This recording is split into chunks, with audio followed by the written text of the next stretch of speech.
सत्या बहू भाग भाग कर सारी तैयारी कर रही थी। तभी किसी ने पीछे से कंधे पर हाथ रखा। बहुत बहुत जल्दी है मायके जाने की। सत्या ने पलट कर देखा तो उसकी सास धनवती जी खड़ी थी। हाँ माँ जी, बड़ी मुश्किल से तो यह समय आया है जब मुझे अपने घर जाने का मौका मिल रहा है। आपको तो पता ही है, घर गृहस्थी से छुट्टी नहीं मिलती। आज आपके बेटे ने मुझे पूरे 1 सप्ताह की छुट्टी दी है। ना जाने आज उन्हें मुझ पर कैसे तरस आ गया। सत्या ने चहकते हुए कहा। आज सत्या की शादी को लगभग 12 वर्ष हो गए हैं। इन 12 वर्षों में मुश्किल से 2 या 3 बार ही वह अपने मायके जा पाई थी, वो भी किसी फंक्शन में। उसके पति बिमल ने कभी सत्या को जाने की परमिशन नहीं दी, क्योंकि उनके बूढ़े माँ बाप की देखभाल करने वाला और कोई नहीं था। बड़े भैया भाभी तो कभी कभी बस मिलने आते थे। माँ बाप को छोटे बेटे के भरोसे छोड़कर वे मौज से रह रहे थे। सत्य को इससे कोई परेशानी नहीं थी, क्योंकि उसके सास ससुर उसे बहुत चाहते थे। सत्या भी पता नहीं कब बहू से बेटी बन गई, उसे पता ही नहीं चला। दिन भर काम में व्यस्त रहती थी। सास ससुर की एक एक चीज का ध्यान रखना, जहाँ तक कि वे अपने ससुर जी को कभी कभी डांट भी देती थी जब वे चुपचाप कभी कभी मीठा खाने की कोशिश करते। इस प्यार भरी डांट पर वे मुस्कुराकर बस इतना ही कहते, लगता है मेरी माँ वापस आ गई। लेकिन आज सब कुछ भूलकर सत्या अपने मायके जाने के लिए तैयार हो रही थी। बिमल उसे खुद छोड़ने जा रहे थे। जाते समय सत्या ने अपने सास ससुर के पैर छूते हुए कहा, पापा जी आप परहेज से रहना और मीठा तो बिल्कुल मत खाना। मम्मी जी, मैंने मेड को बोल दिया है, वो आप दोनों को समय पर दवाई दे देगी। आप अक्सर दवाई लेना भूल जाती हैं। जब मैं वापस आऊँ तो आप दोनों ऐसी ही स्वस्थ मिलने चाहिए। लेकिन बाबूलाल जी और धनवती जी दोनों के चेहरे उदास थे। इस उदासी का कारण सत्या भी नहीं समझ पाई। उसे लगा जैसे वे उसके जाने से दुखी हैं। सत्या उनका आशीर्वाद लेकर जल्दी से गाड़ी में बैठकर चली गई। उसके जाने के बाद बाबूलाल जी ने धनवती से कहा, चल अब मेरा भी सामान पैक कर दे, शायद तेरा मेरा साथ यहीं तक था। धनवती जी ने कहा, ऐसा मत कहिए, मैं भी आपके साथ चलती हूँ। नहीं तो हम दोनों किसी वृद्ध आश्रम में रहने चलते हैं।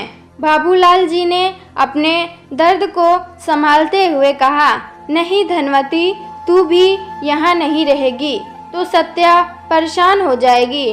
मैं ही चला जाता हूँ। कुछ दिन से उनके बड़े बेटे सुरेश और बिमल में बहस चल रही थी।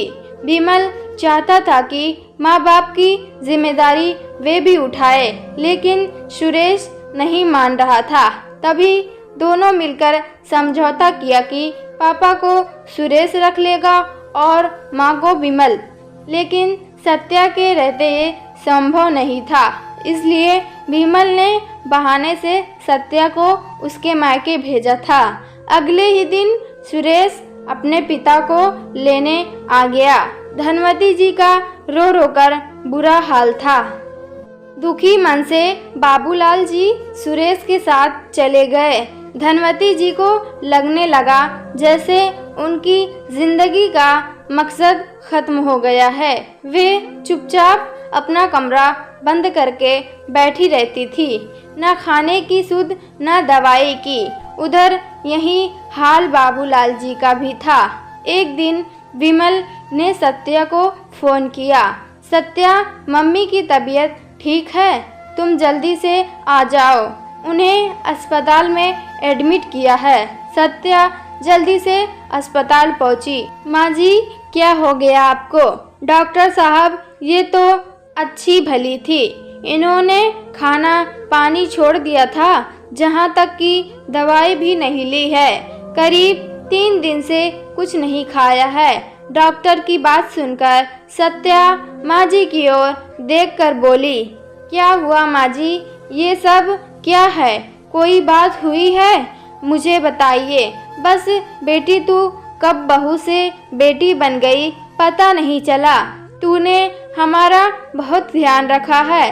सब एक उपकार कर दे, अपने ससुर का ध्यान रखना। मेरे बाद वो बहुत अकेले हो जाएंगे।